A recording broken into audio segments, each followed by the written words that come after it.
welcome to the program. The Trump administration has said no for now to new sanctions against Russia.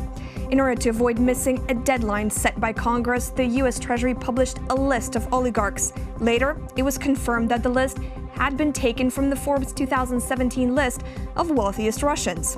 The Countering America's Adversaries Through Sanctions Act calls on new sanctions against Russia and a compiled list of people well connected to the Kremlin.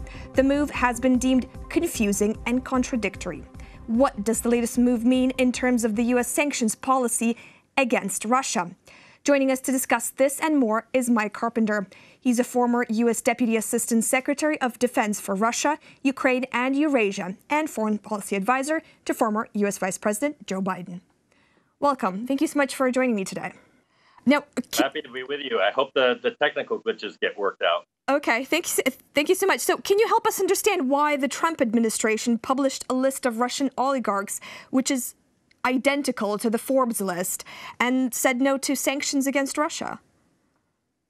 So I think the administration was choosing this as a way out so as not to have to impose sanctions against either senior Kremlin officials or against oligarchs in Russia.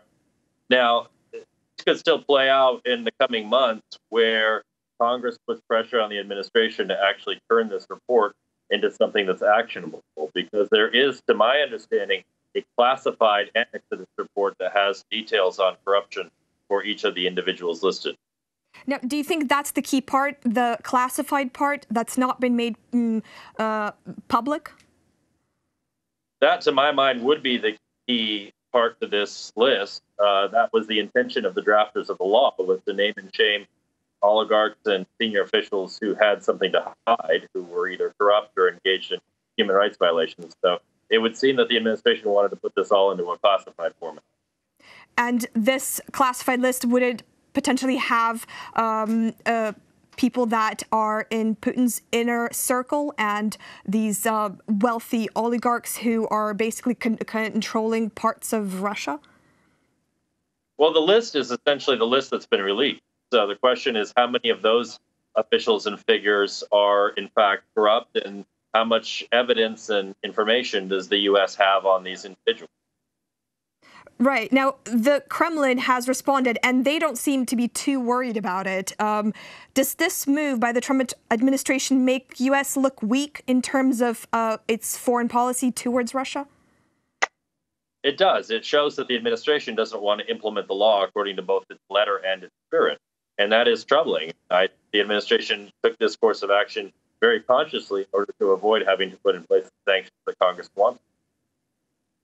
And do you think later on there will be punitive measures implemented against Russia by the Trump administration? Do you think they're actually going to go through with it? I think it's likely that they will try to avoid implementing as many of the sanctions required by the law as possible. I think in addition to the Kremlin list, you've seen a more important decision by the administration, which is to forego sanctioning defense and intelligence entities or transactions with those entities. And that is a decision that is made in directly contrary to the mandate of the law, which the entities that do significant transactions have to be sanctioned.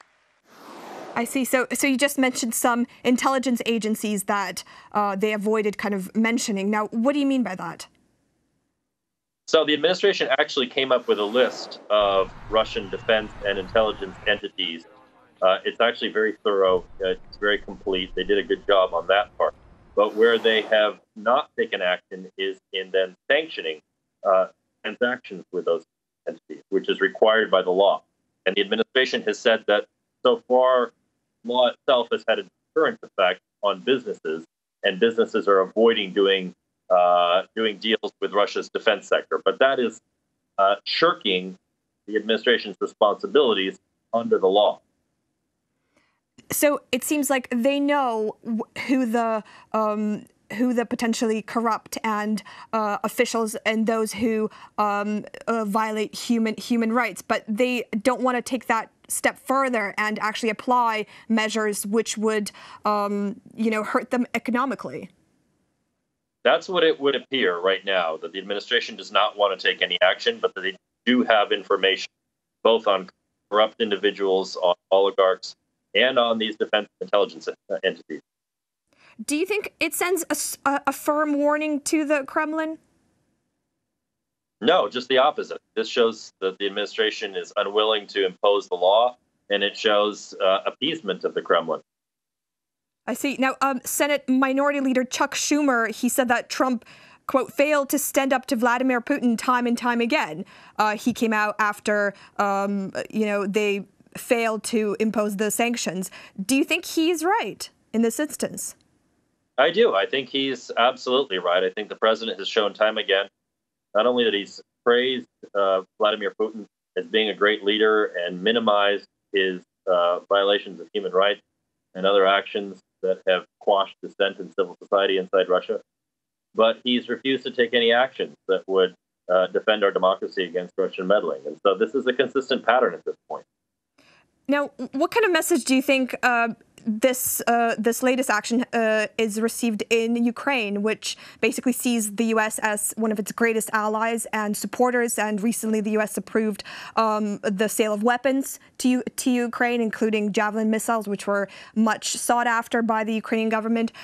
What kind of message? Mixed signals. Well, it does send mixed signals. I think for now, Ukraine can feel that it has the support of the United States. I think going forward, it is likely the administration will continue to support the existing sanctions against Russia that have been imposed in the context of Russia's war on Ukraine. But in terms of potentially increasing sanctions on Russia, it's likely that the administration won't want to do that. And so that could be a cause of concern. What do you think needs to change in the U.S. foreign policy, or perhaps in the grander scheme of things, in order for the Trump administration to have a wake-up call and to realize that new sanctions need to be imposed and that measures need to be taken? Well, it's now been 4 years since the start of the war in Ukraine, and we have not applied serious measures against Russia for its interference in Ukraine's sovereignty.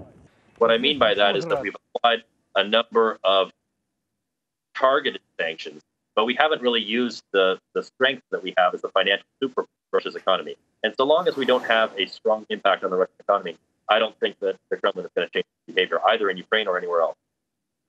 I see. That's quite interesting. Thank you so much for joining me today for this short discussion. My pleasure. That has been Mike Carpenter. He's a former U.S. Deputy Assistant Secretary of Defense for Russia, Ukraine, and Eurasia, and Foreign Policy Advisor to former U.S. Vice President Joe Biden. You're watching UATV.